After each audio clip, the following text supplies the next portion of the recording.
how António Costa got to be the leader of the Socialist Party was also done by backstabbing. Essentially, the Socialist Party was led by a guy called António Seguro. He didn't have much to offer. He was a socialist anyway. But he was trying to distance himself, or the Socialist Party at least, trying to distance the Socialist Party from what was the past. And the past was José Sócrates. José Sócrates means corruption. José Sócrates means crimes in general. And António José Seguro, he wanted to distance the Socialist Party from all of this. But António Costa is essentially the same as José Sócrates. They all want to be in the criminal area. They all want to be in power and abuse it according to the interests of the Socialist Party and their own interests, their own personal interests. As I said, the Socialist Party in government right now has a whole array of people that are basically family members of one another in the Portuguese government. So they want power to do whatever they want with the taxpayers' money. Essentially, they do not care about governing the country. They just want to push for the interests of the Socialist Party and their own personal agendas, that's all. And António José Seguro, he wanted to distance himself from this.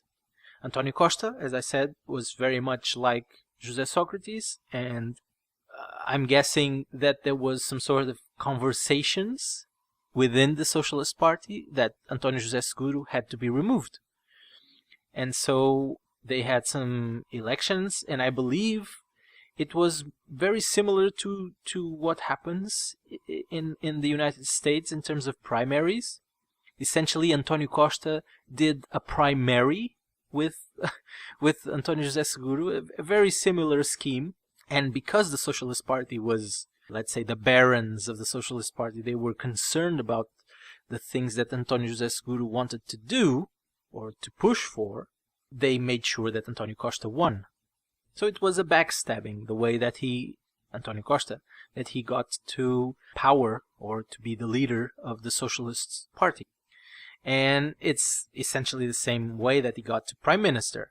He did not win any elections. He made a coalition with the far left.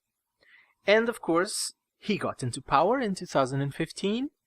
He started doing what I already described in detail in previous videos, where he talks about the end of austerity while applying the biggest austerity that this country has ever seen. Huge cuts in public services like we have never seen, not even during the financial adjustment period between 2011 and 2015.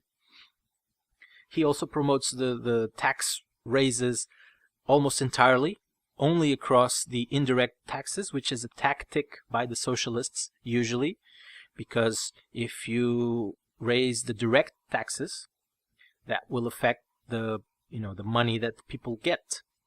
For the majority of people, it's easier to see what is being taken from them if it goes directly to their wages, to their salaries. And those are the direct taxes. But if they are done in the indirect taxes, if those are the ones that are raised, then the majority of people will not notice it.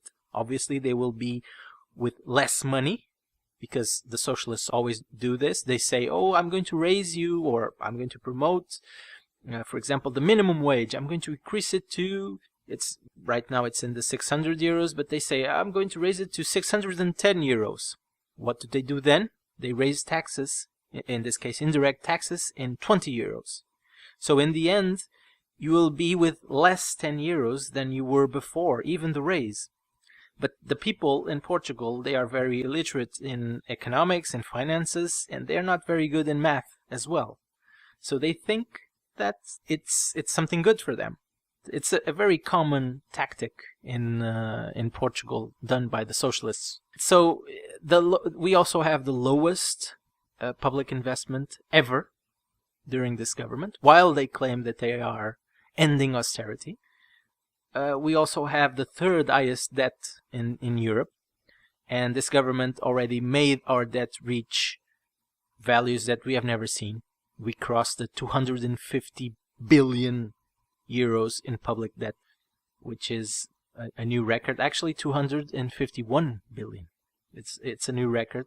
They claim that they are paying the debt, but what they are doing actually is pushing the debt to later years and making sure that they take full advantage of the policies of the Central European Bank, which is the only reason why this government has been able to lower the expense in Portugal, because the expense that we had with interests of the debt was completely unsustainable. But the policies of the BCE, of the Central European Bank, they make sure that the interest rates are so low that the expense with the interests is not as high as it was before. Because if we discount the interests for a second, our expense in Portugal has actually gone up. Because this government promotes, as I already explained many times, they promote the benefits for their clienteles, the public servants, the pensioners, and so to get votes essentially. And so the expense has actually gone up, but because the expense with the interest rates due to the policies of the Central European Bank are lower, then our expense is also less than it was before. But what they are doing is they are increasing permanent expense by giving the public servants and pensioners these raises. That means that when the Central European Bank ends their policies to keep the interest rates low, we will still have permanent expense, because we already have a precedent now after the financial adjustment period where no cuts are allowed to public servants essentially. And so by raising the salaries of the public servants, this government guarantees that this expense is permanent forever. When the interest rates go up, we are screwed. Next bankruptcy for us, because we have such a high debt that this will be unsustainable. But media is completely controlled by the left, and so the propaganda is that they have ended austerity and that everything is absolutely fine in Portugal, when it isn't. And the numbers show it.